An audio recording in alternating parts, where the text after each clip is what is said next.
Welcome back to Bible Hidden Truths, your channel for great Bible insights. In the annals of ancient history, one narrative stands out as a testament to faith, struggle, and divine providence: the journey of the Israelites through the wilderness. Departing from the bondage of Egypt, they embarked on a transformative odyssey towards the promised land, Canaan.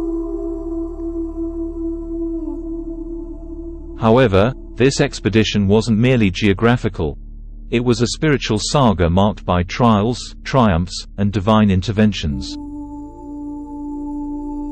Join us as we unravel the intricate tapestry of the Israelites' wilderness experience, exploring their moments of faltering faith, divine discipline for 10 grievous offenses, and enduring lessons to take away. Israelites' offense number 1: lacking faith before the crossing of the Red Sea, Exodus chapter 14 verse 11 to 12. Gripped by fear, the Israelites lamented their perceived doom, questioning God's wisdom in leading them out of Egypt.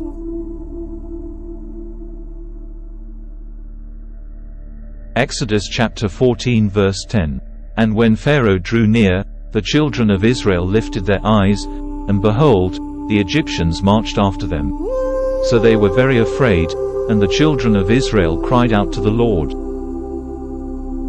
Verse 11. They said to Moses, "Is it because there are no graves in Egypt that you have taken us away to die in the wilderness? What have you done to us in bringing us out of Egypt?"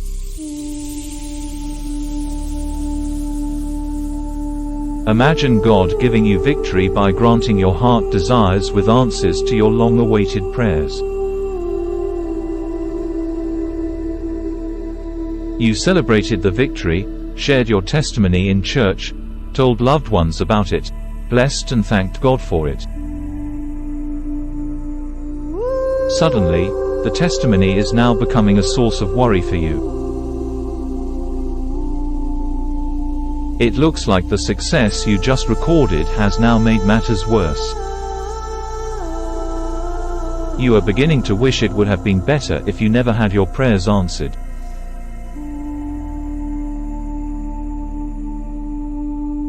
What would you do in this instance? Would you start blaming God for granting your request like the Israelites?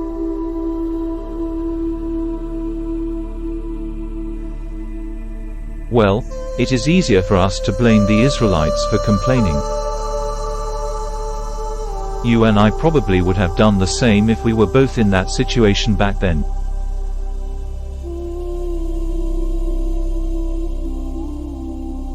Rather than blame the Israelites, the best thing to do with Bible stories is to learn from them and apply them to your situation. Key takeaways. If you find yourself in a situation like this and you act like the Israelites, it is a sign of little faith and spiritual immaturity. Did you know that Satan attacks every success or victory you attain in life? The greater your success, the greater the level of challenge and attacks. This is the understanding that the Israelites lacked. In verse 12, the Israelites wanted to go back to Egypt, which indicates running away from their challenges. But in verse 15, God said, "Tell him to go forward," meaning, face the challenge. Never run away from problems. Victory is only guaranteed for those who fight, not for those who withdraw. No venture, no success.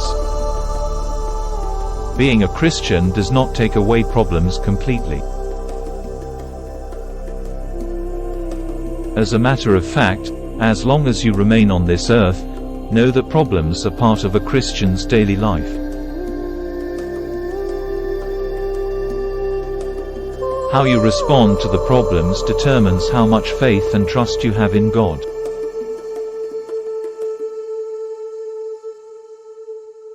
Acting in faith is what triggers or attracts God's intervention. Irrespective of any obstacles, the Israelites would have remembered the great signs they witnessed in Egypt. When faced with a difficult challenge, see the challenge with the eyes of God and not the eyes of a man.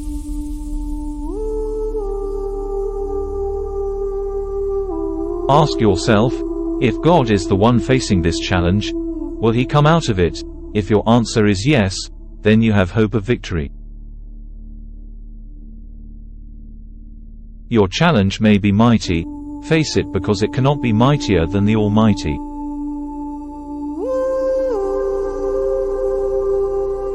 The hopeless position the Israelites found themselves between the Red Sea and the armies of Egypt, and the great miracle that happened afterwards, is a sign that it is never over until God says so. Before we move to Israelites' other offenses, please support this channel by subscribing to it. Many thanks for your support. In Book of Numbers chapter 14 verse 22, God said to Moses, "Because all these men who have seen my glory and the signs which I did in Egypt and in the wilderness, and have put me to the test now these 10 times, and have not heeded my voice, and have put me to the test now these 10 times, is a clear indication that God was keeping records of the sins of the Israelites in the wilderness. Let's summarize the 9 other offenses and lessons from them. Israelites' offense number 2, complaining over the bitter water at Marah, Exodus chapter 15 verse 24. Details: thirsty and weary, the Israelites grumbled against Moses, demanding relief from the bitter waters at Marah. Verse 24, and the people complained against Moses, saying, "What shall we drink?" This is the same Israelites who 3 days before arriving at Marah, witnessed a great miracle at the Red Sea. Yet they still complained of common water. How quickly people forget what God has done for them. For God to regard this as a sin shows how much God hates complaint. Complaint is another way of blaming God for everything that doesn't work out for us. This is not right.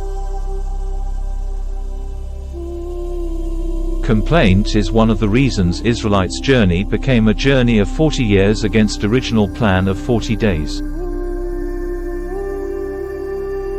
Meaning that our complaints of what is not working is the reason for some of the delayed answers to our prayers.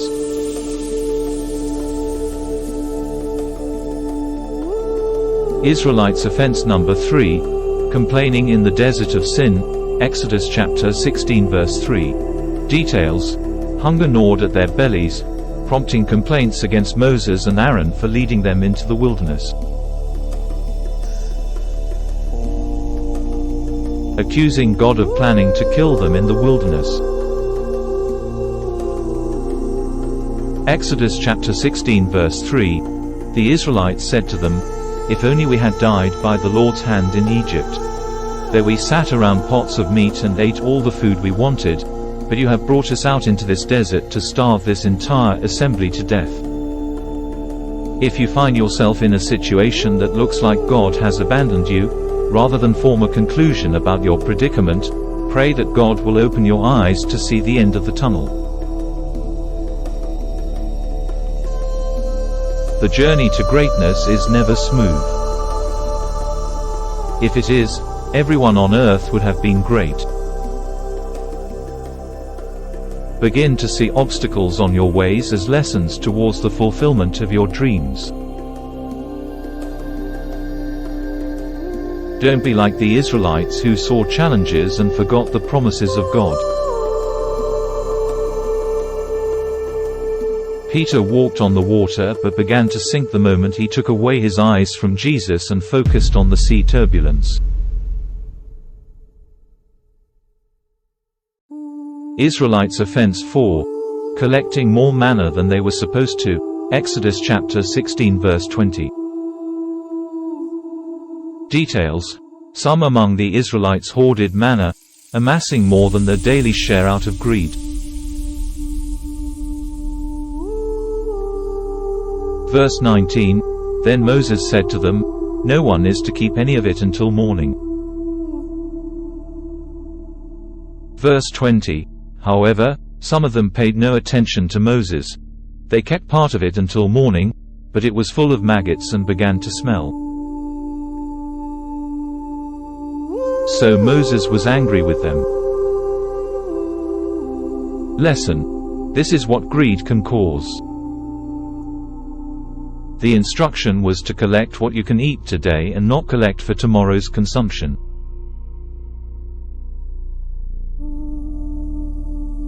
Those who disobeyed and collected for tomorrow could not eat because God put maggot on them. We should learn from this and beware of greed and selfishness. It is good to invest today for tomorrow's benefits, but this is a warning that when we cheat others or steal from others, you can never enjoy the proceeds of corruption. Israelites' offense 5. Attempting to collect manna on the Sabbath, Exodus chapter 16 verse 27 to 29. Details. Despite God's command to rest on the Sabbath, some ventured out to collect manna, defying his ordinance. Another act of disobedience to simple instruction arising yet again out of greed.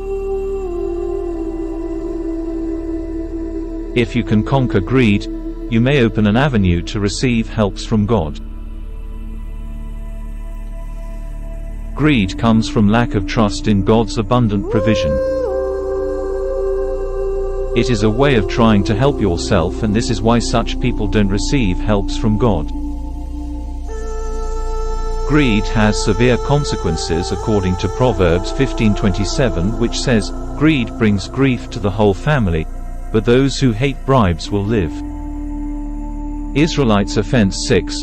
Complaining over the lack of water at Rephidim, Exodus chapter 17 verse 2 to 3. Details. Thirst-stricken and weary, the Israelites quarreled with Moses, demanding water to quench their parched throats. Exodus chapter 17 verse 3. But the people were thirsty for water there, and they grumbled against Moses. They said, Why did you bring us up out of Egypt to make us and our children and livestock die of thirst? When complaint becomes a habit, you will complain about everything, both good and bad.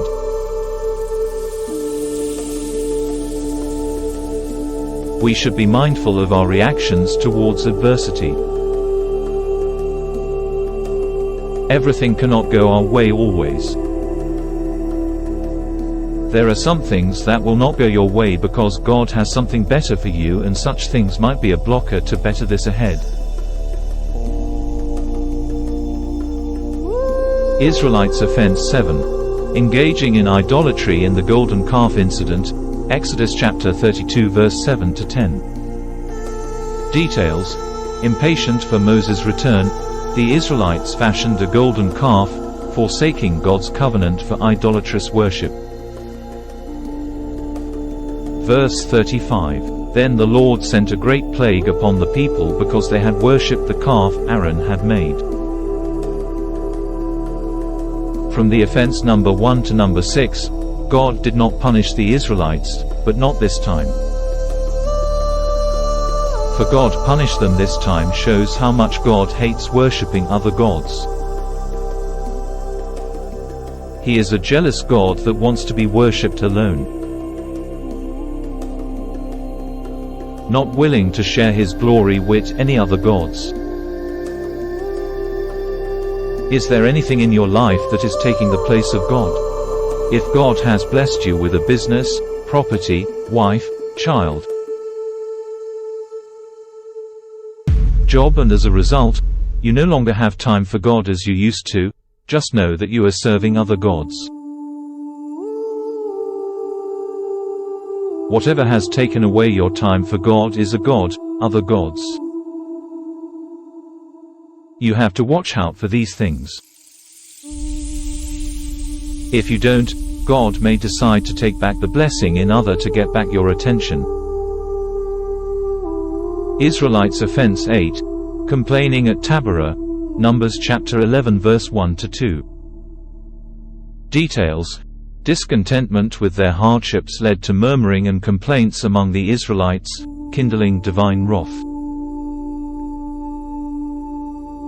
Verse 1. Now the people complained about their hardships in the hearing of the Lord, and when he heard them, his anger was aroused.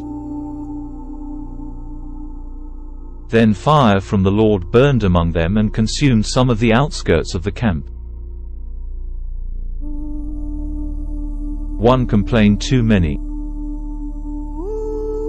This time around God could not hold back his displeasure. God is a patience God, slow to anger, but his patience can be tested with unrepentance and repeated offenses. That God's forgiveness and grace abounds doesn't mean we should continue in sin. Israelites offense 9. Complaining over the lack of food. Numbers chapter 11 verse 4. Details. Longing for the delicacies of Egypt, the Israelites lamented the monotony of manna, craving variety in their diet. Verse 4. Now the mixed multitude who were among them yielded to intense craving. So the children of Israel also wept again and said, Who will give us meat to eat? Verse 33 feet. But while they were gorging themselves on the meat, while it was still in their mouths, the anger of the Lord blazed against the people, and he struck them with a severe plague. Another complaining from lack of contentment. This is how human craving is insatiable. This is what brings greed. When you thank God for what you have, God gives more, but when you keep complaining of what you don't have, you block the channel of supernatural supplies.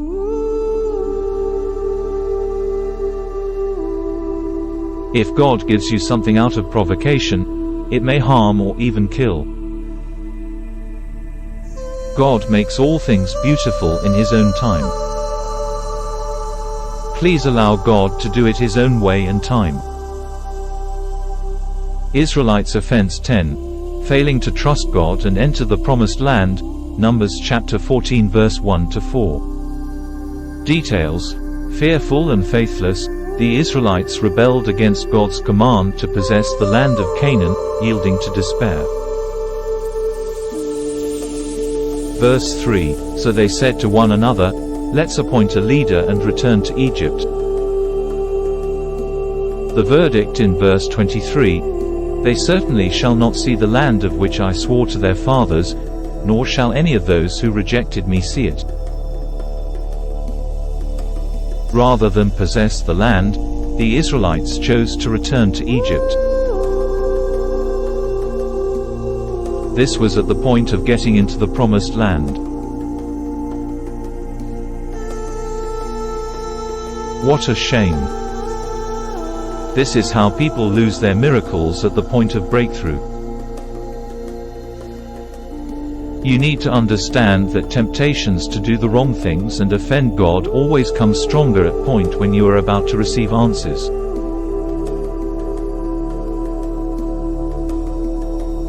The Israelites' wilderness offenses serve as cautionary beacons and guiding lights for our own pilgrimage through life's deserts.